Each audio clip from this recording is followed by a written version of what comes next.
बहुत ही प्यारे बच्चों, सत श्री अकाल। ਅੱਜ ਦੀ ਕਲਾਸ ਦੇ ਵਿੱਚ ਮੈਂ ਚੌਥੀ ਕਲਾਸ ਦੇ 1.3 ਅਭਿਆਸ ਨੂੰ ਲੈ ਕੇ ਹਾਜ਼ਰ ਹੋਇਆ ਹਾਂ। ਪਹਿਲਾਂ ਅਸੀਂ 1.2 1.2 ਹੱਲ ਕਰ ਚੁੱਕੇ ਹਾਂ, ਤਾਂ ਮੈਨੂੰ ਆਸ ਹੈ ਤੁਸੀਂ ਉਸ ਨੂੰ ਚੰਗੀ ਤਰ੍ਹਾਂ ਸਮਝ ਲਿਆ ਹੋਵੇਗਾ। ਸੋ ਇਹ ਜਿਹੜਾ ਅਭਿਆਸ ਹੈ ਇਹਨੂੰ ਵੀ ਅਸੀਂ ਜਿਹੜਾ ਹੈ ਉਹ ਕਰਨ ਦੀ ਪੂਰੀ ਕੋਸ਼ਿਸ਼ ਕਰਦੇ ਹਾਂ। ਤੁਸੀਂ ਮੇਰੇ ਨਾਲ ਇਹਨੂੰ ਚੰਗੀ ਤਰ੍ਹਾਂ ਸਮਝਣਾ ਹੈ। ਮੈਂ ਇਹਨਾਂ ਸਵਾਲਾਂ ਨੂੰ ਤੁਹਾਨੂੰ ਜਿਹੜਾ ਹੈ ਉਹ ਪੂਰੇ ਹੀ ਵਿਸਥਾਰ ਦੇ ਨਾਲ ਸਮਝਾਉਣ ਦੀ ਕੋਸ਼ਿਸ਼ ਕਰਾਂਗਾ। ਤੋ ਆਓ ਜਿਹੜਾ ਹੈ ਉਹ ਸ਼ੁਰੂ ਕਰਦੇ ਹਾਂ ਅੱਜ ਦਾ ਆਪਾਂ ਕੰਮ। ਤੋ ਸਭ ਤੋਂ ਪਹਿਲਾਂ ਜਿਹੜਾ ਸਵਾਲ ਹੈ ਤੁਸੀਂ ਦੇਖ ਰਹੇ ਹੋ, ਹੇਠਾਂ ਲਿਖੀਆਂ ਸੰਖਿਆਵਾਂ ਵਿੱਚ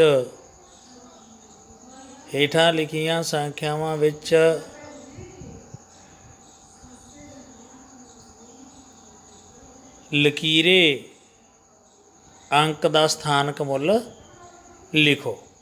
ਲਕੀਰੇ ਅੰਕ ਕਿਹੜੇ ਨੇ? ਜਿਨ੍ਹਾਂ ਦੇ ਥੱਲੇ ਆਇਆ ਲਾਈਨ ਲੱਗੀ ਹੋਈ ਹੈ, ਲੱਗੀ ਹੈ ਨਾ ਜੀ, ਤਾਂ ਇਹ ਲਕੀਰੇ ਅੰਕ ਨੇ। ਤਾਂ ਇਹਨਾਂ ਦਾ ਅਸੀਂ ਸਥਾਨਕ ਮੁੱਲ ਪਤਾ ਕਰਨਾ ਹੈ।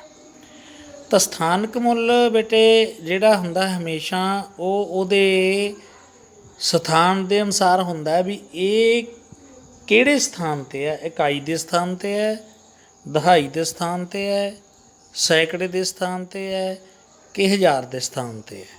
ਠੀਕ ਹੈ, ਤਾਂ ਫਿਰ ਅਸੀਂ ਉਹਨੂੰ ਉਹਨੇ ਨਾਲ ਗੁਣਾ ਕਰਕੇ ਉਹਦਾ ਸਥਾਨਕ ਮੁੱਲ ਪ੍ਰਾਪਤ ਕਰ ਲੈਂਦੇ ਹਾਂ। ਉਦਾਹਰਨ ਵਜੋਂ ਇਹ ਪਹਿਲੇ ਲਕੀਰੇ ਅੰਕ ਨੂੰ ਦੇਖੋ, ਇਹ ਜਿਹੜਾ 2 ਅੰਕ ਹੈ ਅਸੀਂ ਇਹਦਾ ਸਥਾਨਕ ਮੁੱਲ ਪਤਾ ਕਰਨਾ ਹੈ। ਤਾਂ ਅਸੀਂ ਦੇਖੀਏ ਇਕਾਈ ਦਹਾਈ, ਤਾਂ ਮਤਲਬ 2 ਕਿਹਦੀ ਜਗ੍ਹਾ 'ਤੇ ਹੈ? ਦਹਾਈ 'ਤੇ। ਤਾਂ 2 ਨੂੰ 10 ਨਾਲ ਦਹਾਈ ਨਾਲ ਗੁਣਾ ਕਰਕੇ 10 ਦੁਣਾ, ਇਹਦਾ ਸਥਾਨਕ ਮੁੱਲ ਕਿੰਨਾ ਬਣਿਆ ਬੇਟੇ? 10 ਦੁਣਾ 20। ਠੀਕ ਹੈ ਜੀ, ਤਾਂ ਇਹ ਇਹਦਾ ਸਥਾਨਕ ਮੁੱਲ ਹੈ। ਕਿੰਨਾ ਸਥਾਨਕ ਮੁੱਲ ਹੈ 2 ਦਾ? 20। ਉਸ ਤੋਂ ਅੱਗੇ ਅਸੀਂ ਇਸ ਸਵਾਲ ਨੂੰ ਦੇਖਦੇ ਹਾਂ। ਇਹਦੇ ਵਿੱਚ 0 ਕਿਹਦੇ ਅੰਕ ਕਿਹਦੇ ਸਥਾਨ 'ਤੇ ਹੈ? ਇਕਾਈ, ਦਹਾਈ ਅਤੇ ਸੈਂਕੜਾ। ਤਾਂ 0 ਹੈ ਜਿਹੜੀ ਉਹ ਸੈਂਕੜੇ ਦੇ ਥਾਂ 'ਤੇ ਹੈ। ਪਰ ਨਾਲ ਅਸੀਂ ਇਹ ਜਾਣਦੇ ਹਾਂ ਵੀ 0 ਜਿਹਦੇ ਨਾਲ ਵੀ ਗੁਣਾ ਹੋ ਜਾਂਦੀ ਹੈ ਉਹਨੂੰ 0 ਹੀ ਕਰ ਲੈਂਦੀ ਹੈ। ਤਾਂ 0 ਦਾ ਸਥਾਨਕ ਮੁੱਲ ਵੀ 0 ਹੈ। ਤਾਂ ਅਸੀਂ ਇਹ ਅੱਗੇ ਸਥਾਨ ਇਹ ਹੱਲ ਕਰਦੇ ਹਾਂ। ਇਹਦੇ ਵਿੱਚ ਲਕੀਰਿਆ ਸਥਾਨ ਕਿੰਨਾ ਹੈ? ਉਹ ਹੈ 7। ਠੀਕ ਹੈ ਬੇਟਾ, ਅਤੇ ਪਰ ਹੈ ਕਿਹਦੇ ਸਥਾਨ 'ਤੇ? ਇਕਾਈ, ਦਹਾਈ, ਸੈਂਕੜਾ, ਭਾਵ 100 ਦੇ ਸਥਾਨ 'ਤੇ। ਅਤੇ 7 ਨੂੰ ਅਸੀਂ 100 ਨਾਲ ਗੁਣਾ ਕਰਾਂਗੇ ਤਾਂ ਸਾਨੂੰ ਕਿੰਨਾ ਉੱਤਰ ਮਿਲੂਗਾ? 700।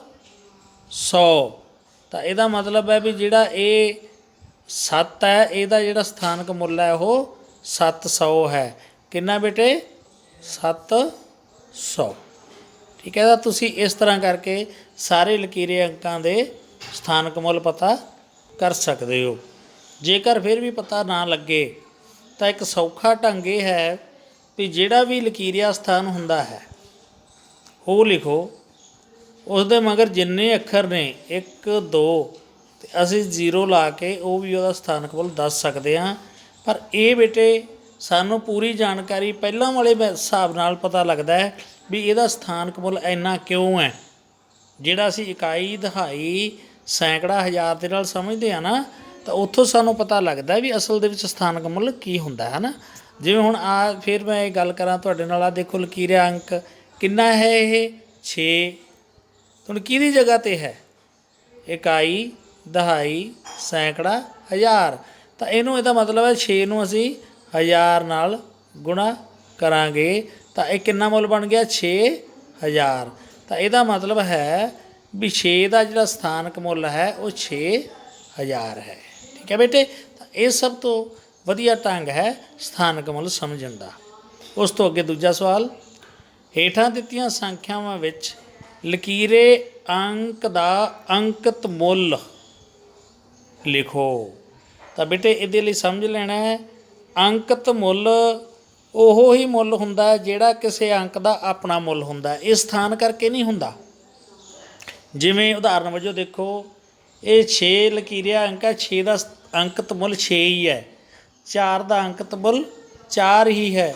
0 ਦਾ ਅੰਕਿਤ ਮੁੱਲ 0 ਹੀ ਹੈ। 5 ਦਾ ਅੰਕਿਤ ਮੁੱਲ 5 ਹੀ ਹੈ। ਅੰਕਤ ਮੁੱਲ ਹਰ ਅੰਕ ਦਾ ਓਨਾ ਹੀ ਰਹਿੰਦਾ, ਇਹ ਵੱਧਦਾ ਘਟਦਾ ਨਹੀਂ ਹੈ ਜਿਵੇਂ ਸਥਾਨਕ ਮੁੱਲ ਦੇ ਵਿੱਚ ਵੱਧਦਾ ਘਟਦਾ।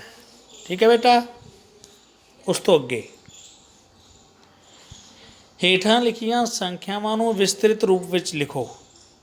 ਜਿਵੇਂ ਮੈਂ ਪਹਿਲਾਂ ਆਪ ਜੀ ਨੂੰ ਕਰਵਾ ਕੇ ਹਟਿਆ, ਹੁਣ ਇਹ ਸੰਖਿਆ ਨੂੰ ਵਿਸਤ੍ਰਿਤ ਰੂਪ 'ਚ ਲਿਖਣਾ। ਅਸੀਂ ਦੇਖਿਆ ਇਕਾਈ, ਦਹਾਈ, ਸੈਂਕੜਾ, ਹਜ਼ਾਰ। ਪਹਿਲਾ ਅੱਖਰ 2 ਆ ਜਿਹੜਾ ਉਹ 1000 ਦੇ ਥਾਂ 'ਤੇ ਆ, ਤਾਂ ਇਹ ਕਿੰਨਾ ਲਿਖਾਂਗੇ 2000 ਜੋੜ। ਉਸ ਤੋਂ ਅਗਲਾ ਅੱਖਰ 1 ਸੈਂਕੜੇ ਦੀ ਥਾਂ 'ਤੇ ਹੈ, ਇੱਥੇ ਅਸੀਂ ਲਿਖਾਂਗੇ 100।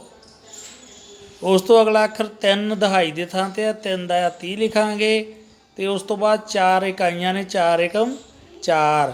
ਤਾਂ ਜਿਹੜਾ ਬੇਟੇ ਆਹ ਸਾਰਾ ਆਪਾਂ ਲਿਖਿਆ ਹੈ ਇਹ ਹੈ ਕਿਸੇ ਵੀ ਸੰਖਿਆ ਦਾ ਵਿਸਤ੍ਰਿਤ ਰੂਪ। ਇੱਕ ਹੋਰ ਕਰਦੇ ਹਾਂ। ਮੰਨ ਲਓ ਇਹ ਸਵਾਲ ਆਪਾਂ ਹੱਲ ਕਰਨ ਲੱਗੇ ਹਾਂ।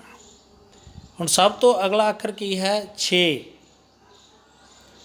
ਤਾਂ 6 ਕਿਹਦੇ ਸਥਾਨ 'ਤੇ ਹੈ? ਇਕਾਈ, ਦਹਾਈ, ਸੈਂਕੜਾ, ਹਜ਼ਾਰ।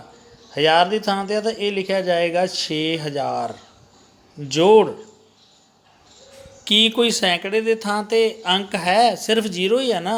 ਤਾਂ 0 ਨੂੰ ਜਦੋਂ ਅਸੀਂ ਸੈਂਕੜੇ ਨਾਲ ਗੁਣਾ ਕਰਾਂਗੇ ਤਾਂ 0 ਲਿਖਿਆ ਜਾਊਗਾ, ਇਸ ਕਰਕੇ ਇੱਕ 0 ਲਿਖਣ ਦੀ ਲੋੜ ਨਹੀਂ। ਫਿਰ ਦੂਜੀ ਵੀ 0 ਲਿਖਣ ਦੀ ਲੋੜ ਨਹੀਂ।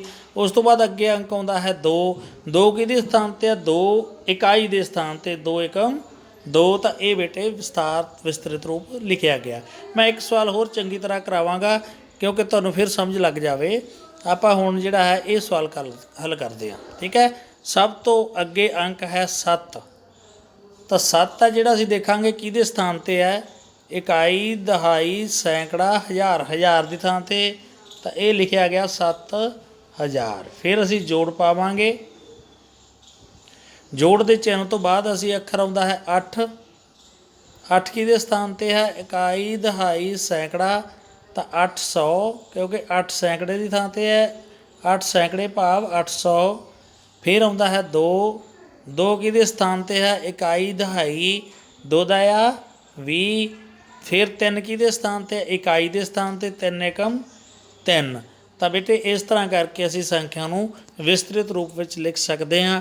ਮੈਨੂੰ ਆਸ ਹੈ ਤੁਸੀਂ ਬੜੇ ਹੀ ਵਧੀਆ ਢੰਗ ਨਾਲ 1.3 ਅਭਿਆਸ ਨੂੰ ਸਮਝਿਆ ਹੋਏਗਾ ਔਰ ਇਹਨੂੰ ਹੱਲ ਕਰ ਲੈਣਾ। ਅਤੇ ਬੇਟੇ ਜੇ ਤੁਸੀਂ ਇਹ ਕੰਮ ਆਪਣਾ ਕੀਤਾ ਹੋਇਆ ਕੰਮ ਅਧਿਆਪਕ ਨੂੰ ਫੋਟੋ ਖਿੱਚ ਕੇ ਜਾਂ ਕਿਸੇ ਵੀ ਢੰਗ ਨਾਲ ਚੈੱਕ ਕਰਵਾ ਸਕੋ, ਵਿਖਾ ਸਕੋ ਤਾਂ ਸਾਨੂੰ ਬੜੀ ਖੁਸ਼ੀ ਹੋਏਗੀ। ਬਹੁਤ ਬਹੁਤ ਧੰਨਵਾਦ।